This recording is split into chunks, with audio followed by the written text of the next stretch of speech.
During the American Civil War, the Union was the term used to refer to the United States of America, and specifically to the national government and the 20 free states and 5 border slave states that supported it. The Union was opposed by 11 southern slave states that formed the Confederate States of America, or the Confederacy. All of the Union's states provided soldiers for the U.S. Army. The border areas also sent large numbers of soldiers to the Confederacy. The border states played a major role as a supply base for the Union invasion of the Confederacy. The Northeast provided the industrial resources for a mechanized war, producing large quantities of munitions and supplies, as well as financing for the war. The Midwest provided soldiers, food and horses, as well as financial support and training camps. Army hospitals were set up across the Union. Most states had Republican governors who energetically supported the war effort and suppressed anti-war subversion in 1863–64. The Democratic Party strongly supported the war in 1861 but was split by 1862 between the war Democrats and the anti-war element led by the Copperheads. The Democrats made major electoral gains in 1862 in state elections, most notably in New York. They lost ground in 1863, especially in Ohio. In 1864, the Republicans campaigned under the Union Party banner, which attracted many war Democrats and soldiers and scored a landslide victory for Lincoln and his entire ticket. The war years were quite prosperous except where serious fighting and guerrilla warfare took place along the southern border. Prosperity was stimulated by heavy government spending and the creation of an entirely new national banking system. The Union states invested a great deal of money and effort in organizing psychological and social support for soldiers' wives, widows and orphans, and for the soldiers themselves. Most soldiers were volunteers, although after 1862 many volunteered to escape the draft and to take advantage of generous cash bounties on offer from states and localities. Draft resistance was notable in some larger cities, especially New York City with its massive anti-draft riots of 1863 and in some remote districts such as the coal mining areas of Pennsylvania. Etymology: the Union is sometimes referred to as the North, both then and now, as opposed to the Confederacy, which was the South. The Union never recognized the legitimacy of the Confederacy's secession, and maintained at all times that it remained entirely a part of the United States of America. In foreign affairs, the Union was the only side recognized by all other nations, none of which officially recognized the Confederate government. The term «Union» originated in the Articles of Confederation and Perpetual Union. The Constitution of 1787 was issued and ratified in the name not of the states but of «we the people of the United States», in order to form a more perfect union. To ordain and establish this Constitution for the United States of America, even before the war started. The phrase, "preserve the Union," was commonplace and a «union of states» had been used to refer to the entire United States. Using the term «union» to apply to the non-secessionist side carried a connotation of legitimacy as the continuation of the pre-existing political entity. Size and strength. In comparison to the Confederacy, the Union had a large industrialized and urbanized area, and more advanced commercial, transportation and financial systems than the rural South. The Union states had a manpower advantage of 5-2 at the start of the war. However, year by year, the Confederacy shrank and lost control of more and more resources and population. Meanwhile, the Union turned its growing potential advantage into a much stronger military force. However, much of the Union strength had to be used to garrison conquered areas and protect railroads and other vital points. The Union's great advantages in population and industry would prove to be vital long-term factors in its victory over the Confederacy, but it took a long while to fully mobilize its resources. Public opinion. The attack on Fort Sumter rallied the North to the defense of American nationalism. Historian Alan Nevins says, The thunderclap of Sumter produced a startling crystallization of Northern sentiment. Anger swept the land. From every side came news of mass meetings, speeches, resolutions, tenders of business support, the muster of companies and regiments, the determined action of governors and legislatures. McClintock states, "At the time, Northerners were right to wonder at the near unanimity that so quickly followed long months of bitterness and discord. It would not last throughout the protracted war to come, or even through the year, but in that moment of unity was laid bare the common Northern nationalism usually hidden by the fierce battles more typical of the political arena." Historian Michael Smith argues that, as the war ground on year after year, the spirit of American republicanism grew stronger and generated fears of corruption in high places. Voters became afraid of power being centralized in Washington, extravagant spending and war profiteering. Democratic candidates emphasized these fears.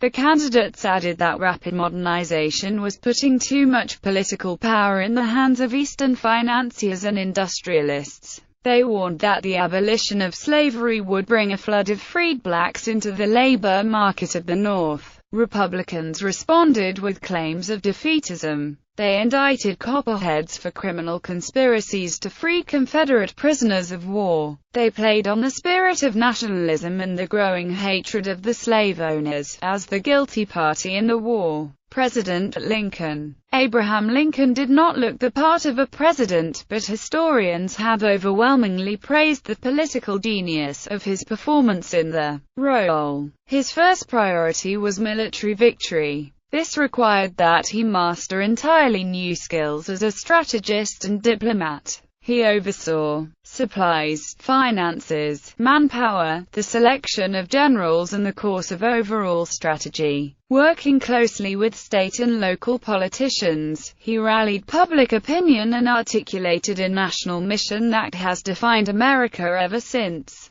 Lincoln's charm and willingness to cooperate with political and personal enemies made Washington work much more smoothly than Richmond, the Confederate capital. His wit smoothed many rough edges. Lincoln's cabinet proved much stronger and more efficient than Davis's, as Lincoln channeled personal rivalries into a competition for excellence rather than mutual destruction. With William Seward at State, Salmon P. Chase at the Treasury, and Edwin Stanton at the War Department, Lincoln had a powerful cabinet of determined men. Except for monitoring major appointments and decisions, Lincoln gave them full rein to destroy the Confederacy Congress. The Republican Congress passed many major laws that reshaped the nation's economy, financial system, tax system, land system, and higher education system. These included the Morrill Tariff, the Homestead Act, the Pacific Railroad Act, and the National Banking Act. Lincoln paid relatively little attention to this legislation as he focused on war issues, but he worked smoothly with powerful congressional leaders, such as Thaddeus Stevens, Charles Sumner, Lyman Trumbull, Justin Smith Morrill and William Pitt Fessenden. Military and Reconstruction issues were another matter. Lincoln, as the leader of the moderate and conservative factions of the Republican Party, often crossed swords with the radical Republicans, led by Stevens and Sumner. Author Bruce Tapp shows that Congress challenged Lincoln's role as commander-in-chief through the Joint Committee on the Conduct of the War. It was a joint committee of both houses that was dominated by the radical Republicans, who took a hard line against the Confederacy. During the 37th and 38th Congresses, the committee investigated every aspect of Union military operations, with special attention to finding commanders culpable for military defeats. It assumed an inevitable Union victory. Failure was perceived to indicate evil motivations or personal failures. The committee distrusted graduates of the U.S. Military Academy at West Point, since many of the Academy's alumni were leaders of the enemy army. Members of the committee much preferred political generals with a satisfactory political record. Some of the committee suggested that West Pointers who engaged in strategic maneuver were cowardly or even disloyal. It ended up endorsing incompetent but politically correct generals. The opposition came from Copperhead Democrats, who were strongest in the Midwest and wanted to allow Confederate secession. In the East, opposition to the war was strongest among Irish Catholics, but also included business interests connected to the South typified by August Belmont. The Democratic Party was deeply split. In 1861 most Democrats supported the war. However, the party increasingly split down the middle between the moderates who supported the war effort, and the peace element, including Copperheads, who did not. It scored major gains in the 1862 elections, and elected the moderate Horatio Seymour as governor of New York. They gained 28 seats in the House of Representatives, but Republicans retained control of both the House and the Senate. The 1862 election for the Indiana legislature was especially hard-fought. Though the Democrats gained control of the legislature, they were unable to impede the war effort. Republican Governor Oliver P. Morton was able to maintain control of the state's contribution to the war effort despite the Democrat majority. Washington was especially helpful in 1864 in arranging furloughs to allow Hoosier soldiers to return home so they could vote in elections. Across the North in 1864, the great majority of soldiers voted Republican. Men who had been Democrats before the war often abstained or voted Republican. As the federal draft laws tightened, there was serious unrest among Copperhead strongholds, such as the Irish in the Pennsylvania coal mining districts. The government needed the coal more than the draftees, so it ignored the largely non-violent draft dodging there. The violent New York City draft riots of 1863 were suppressed by the U.S. Army firing grape shot down cobblestoned city streets. The Democrats nominated George McClellan, a war Democrat, for the 1864 presidential election but gave him an anti-war platform. In terms of Congress, the opposition against the war was nearly powerless, as was the case in most states. In Indiana and Illinois, pro-war governors circumvented anti-war legislatures elected in 1862.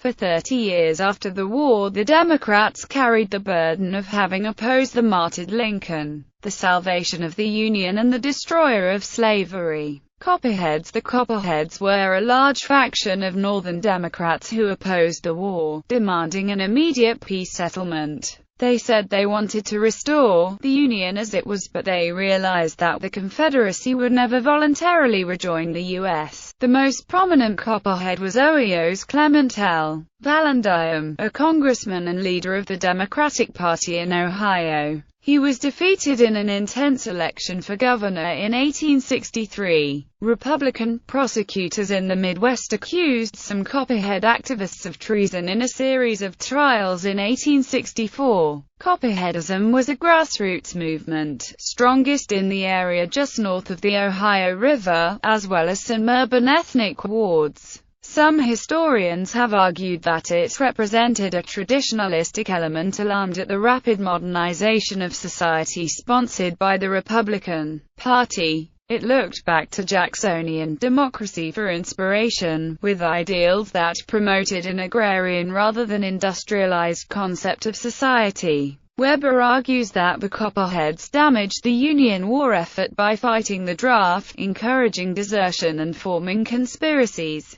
However, other historians say the Copperheads were a legitimate opposition force unfairly treated by the government, adding that the draft was in disrepute and that the Republicans greatly exaggerated the conspiracies for partisan reasons. Copperheadism was a major issue in the 1864 presidential election. Its strength waxed when Union armies were doing poorly and waned when they won great victories. After the fall of Atlanta in September 1864, military success seemed assured and Copperheadism collapsed.